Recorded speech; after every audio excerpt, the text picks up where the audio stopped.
So, we have beaten the game, and we are now at part 33, Persona 5 Tactica. We are loading up our previous clear game save, because we are going to start New Game Plus. And because we are in New Game Plus, I am going to speed up the gameplay by 2 here, just so we can get through this faster, because there's not really that much that we can need to cover that's new or original here. We're also going to skip all the story sequences because that will make this go significantly quicker. And so that really only the stuff that I'm going to be showing that's of much value here is the missions themselves, but it's still going to be sped up just because you've done the missions before in the first playthrough, and we are also stronger now, so the missions should be easier.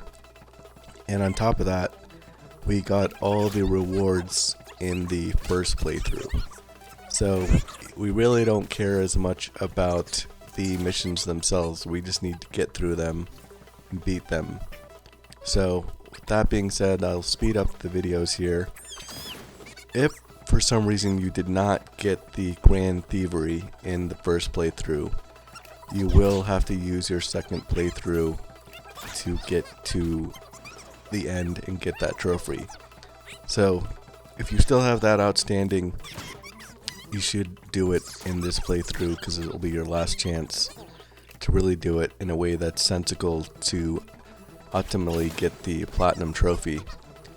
But if for some reason you do have that outstanding, that's actually okay, because it should be way easier to get that trophy in the second playthrough than the first playthrough, because you'll be stronger, you'll be able to equip overpowered personas, and you'll get the turns within the allotted turn count. As you can see here, I didn't do that for this first mission because I don't really care. I'm just trying to get through it as fast as possible. And we are at the early point in the game where we're not able to equip our personas, so we're not going to get any benefits of the extra money or extra experience that we got from completing those fusions in the first playthrough, because we can't equip them yet. So there's not really a huge advantage to getting the turn count reward in this these first few missions here.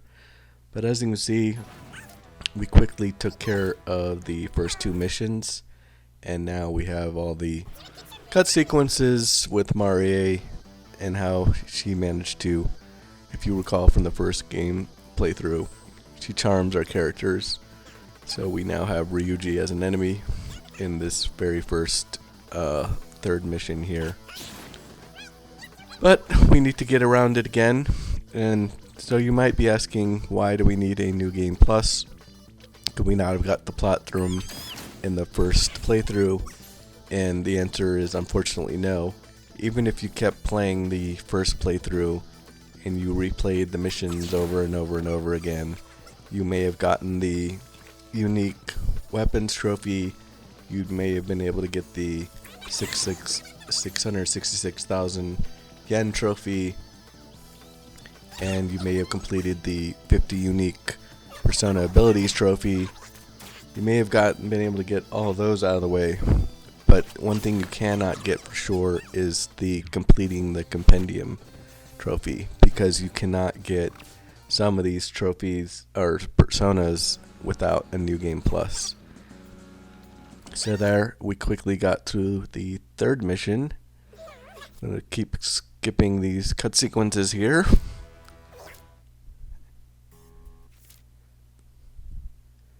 And we are now already on the next mission here. So if you recall, this is one where we needed to escape. This is our first escape mission in this New Game Plus, where we just need to avoid the enemies that will be chasing us, which are our former party members that have been charmed, and just kill enough enemies along the way so that we can get out of here.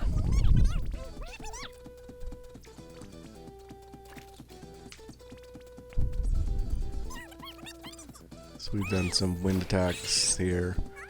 We can kill some enemies as we see fit, but what we really need to do is just focus on escaping.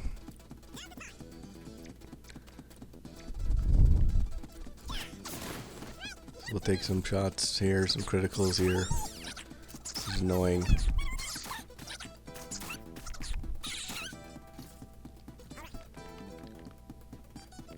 So if you're wondering what actually does transfer over in the New Game Plus, it's the Compendium, it's the guns that we've used in the first one, and I think that's pretty much all that's of significance to us. The levels unfortunately get reset, so we're back at level 1 or whatever the starting level is in this game. So we'll have to level up to 99 again. So if you got that trophy in the first playthrough for some reason, you don't need to get to level 99 again.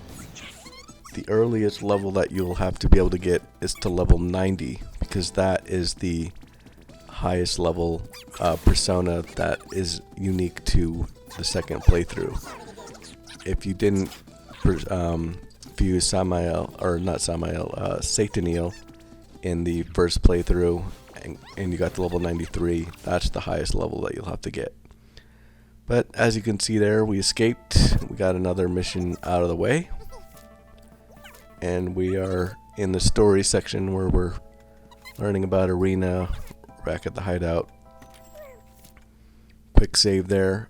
We're going to keep doing the conversations, and we are going to skip through them as quick as possible, because we're going to want to get all the GP we can, because we still need to maintain our skills the best we can, and it's quick to go through the conversations, especially when you're skipping the dialogue. So as you can see here, we're equipping our guns that are going to be overpowered, but in a good way, because we're just trying to get through mission 44 here. Mission 44 is the one that we can just redo over and over at a quicker pace to try and get the most amount of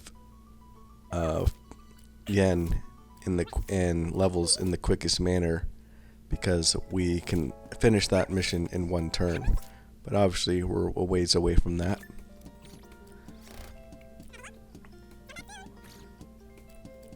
So there's another quick conversation that we'll go through.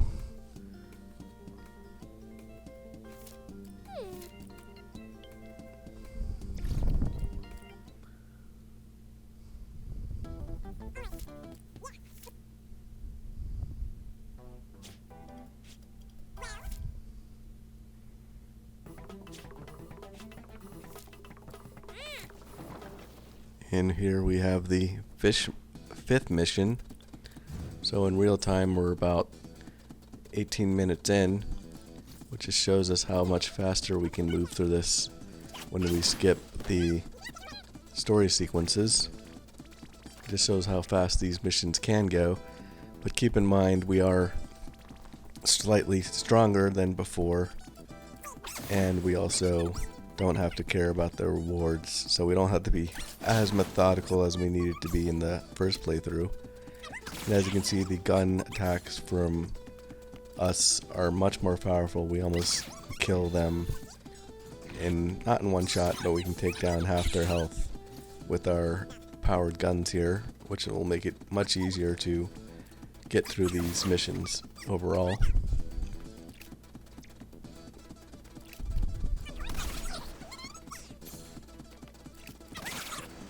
Here's the first mission where we got introduced to the Legionnaire, which we were confused if you weren't understanding them now, they're much more clear. As you can see, we can just kill him with the gun and not have to deal with his nonsense. So 3 turns we got through that one. Real quick for the 5th mission.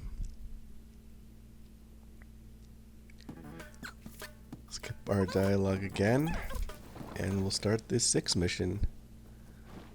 One where we need to defeat all enemies. This is the mission where we learn about the triple threat and how it's going to help us going forward.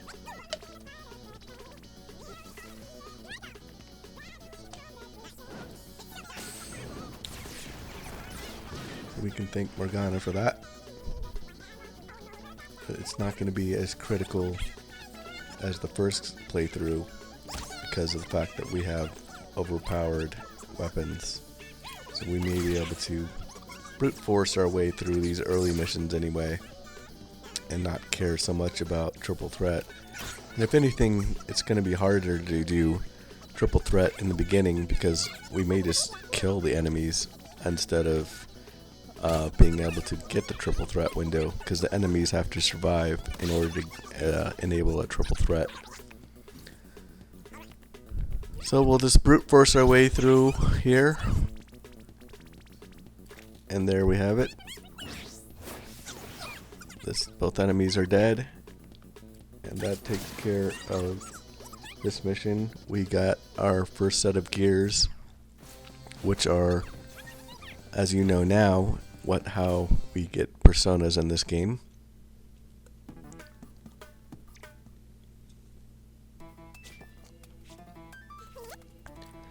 So we'll skip these cut sequences, and now we're on to mission 7. About 20 minutes into it in real time. This is the mission where we learn about the charge attack. And unfortunately, we still don't have the ability to equip our personas that we used for getting extra XP and extra yen. And then Arena, who is with us at the beginning, does not even have a persona. So it'll take us some time till we get in, so till we'll be able to be full strength with our yen and experience personas.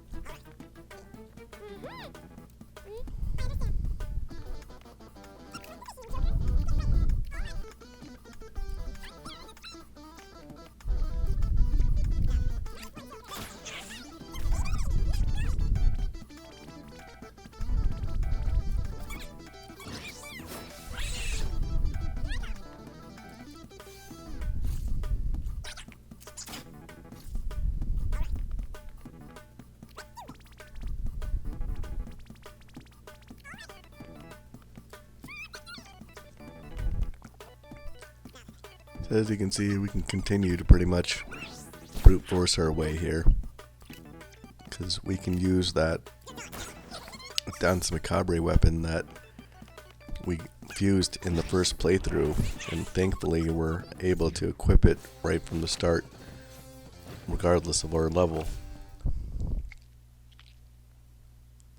So we took down that mission. Skip some more sequences.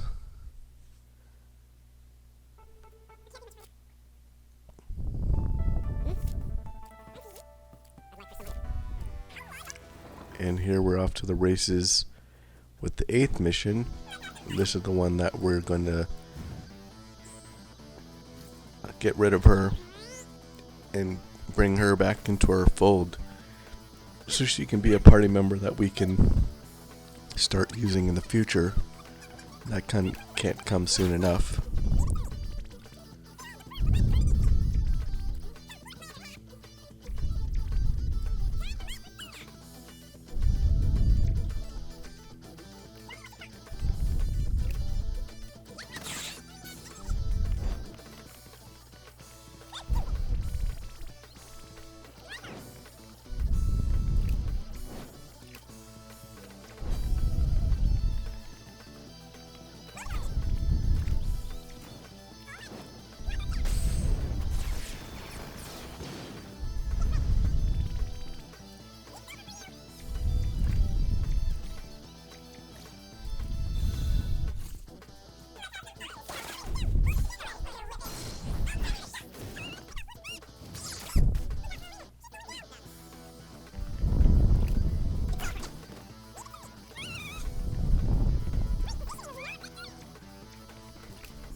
Here we have one of our first triple threats of this new playthrough, because we, other than the tutorial one that we got, and we knock out Anne here.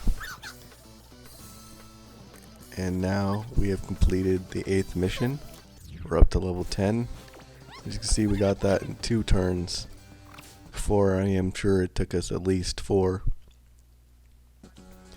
So we skip these cut sequences, which will really move this along.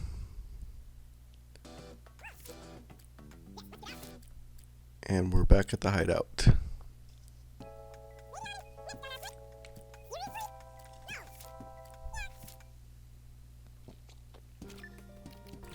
We'll get through this conversation here, get some more skill points.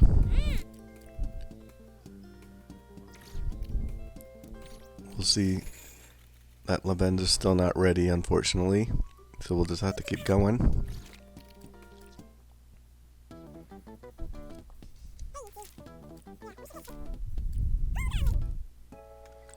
And now she'll be ready.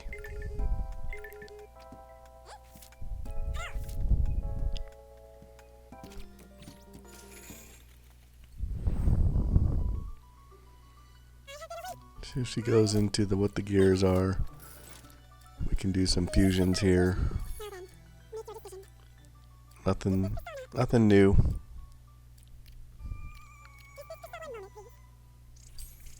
So because this is the first fusion of the second playthrough, we'll have to watch the full sequence here. There we have Kodama. And in most cases I'll be overwriting the original version of the persona, because we'll be doing a lot more fusing this time, and they might have abilities that we didn't get in the first playthrough. But here you go. We can request Dionysus and equip him to Joker, and request Ganesha and equip it to Morgana, and this begins the getting the extra experience and extra yen that will help us get to 666,000 yen, as well as helping us get to level 99 quicker.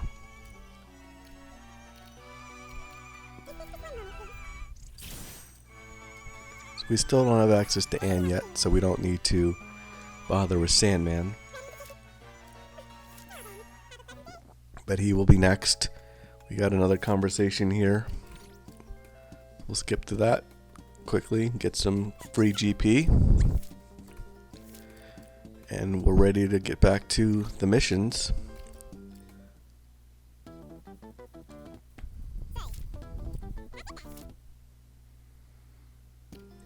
And here we have our first quest. I actually struggled with this first quest because I was trying to brute force it, and you can't really brute force this first quest.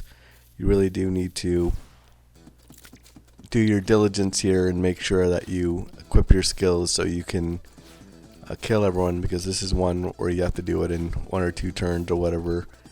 And this is not an optional quest. This is a quest that we actually have to do to proceed in the story. So we'll start with Maragi here, and then finish up with Magaru, which will kill everything in here and give us once more to finalize everybody here. And then on the other side we'll do Arena's ability. So yeah, this is one I think we have 2 turns. So we'll finish these off here. Get the once more here.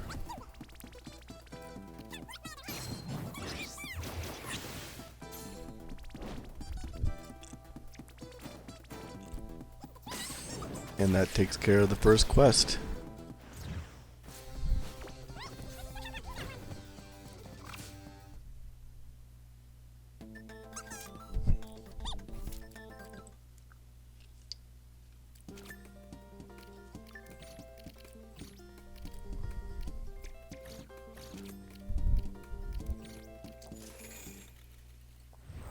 So now that we're in the Velvet Room, we can make use of Anne. I'm going to summon Sandman.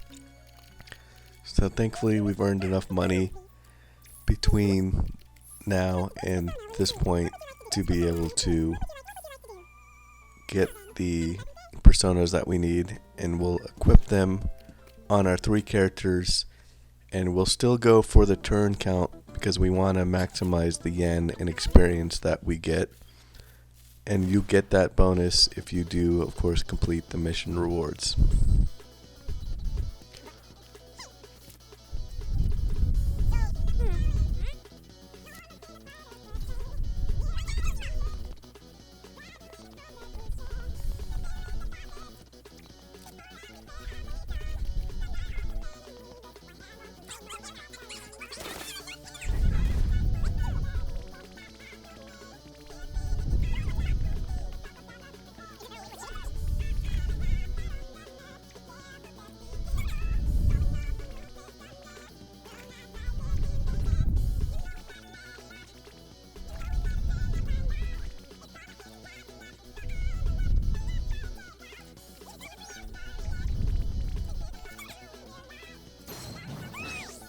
As you can see here, we're so much stronger now. We can take out the enemies a lot more ease than we could before.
We're going to do a triple threat here, knock out some enemies.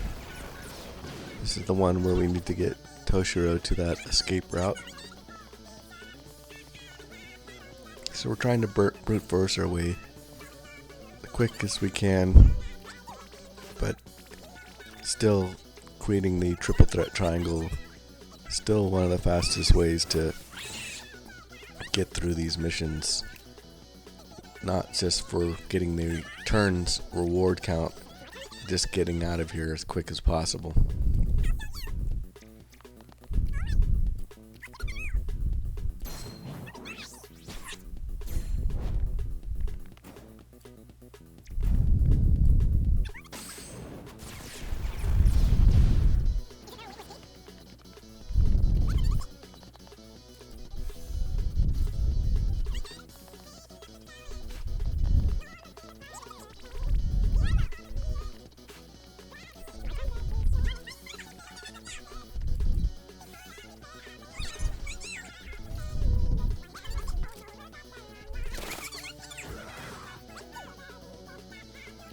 So with our 4 turns remaining, we should be able to easily take down these last few enemies.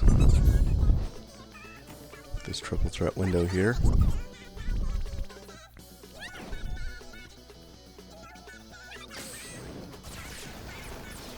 And now we just need to wait it out, and we'll get Toshiro to the end here.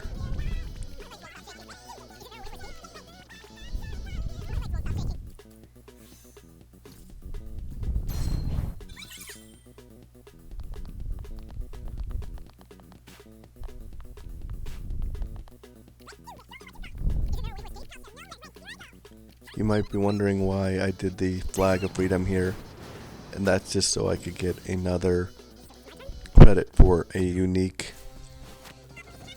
use of a unique skill, because I didn't get that trophy in the first round, so I'm trying to be much more cognizant of using it in this second playthrough, whether it makes sense or not. So we finished the 9th mission, and now we can put Anne in, and we can really start rocking and rolling here with this 10th mission here.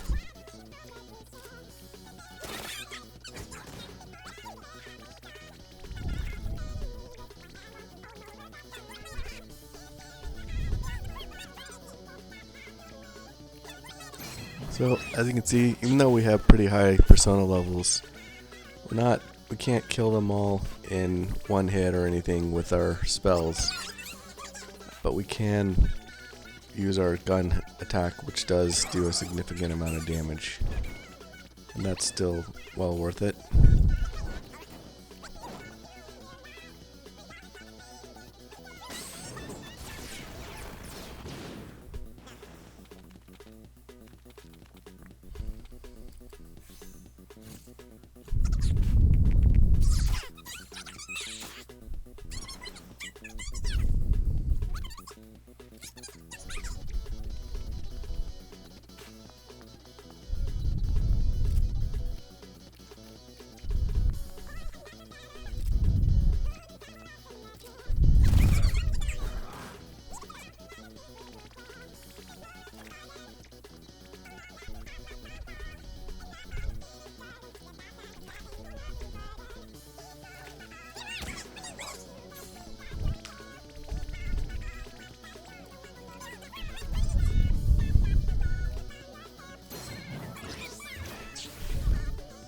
So with this last triple threat here, we'll eliminate the rest of the enemies, and that's going to take care of mission number 10.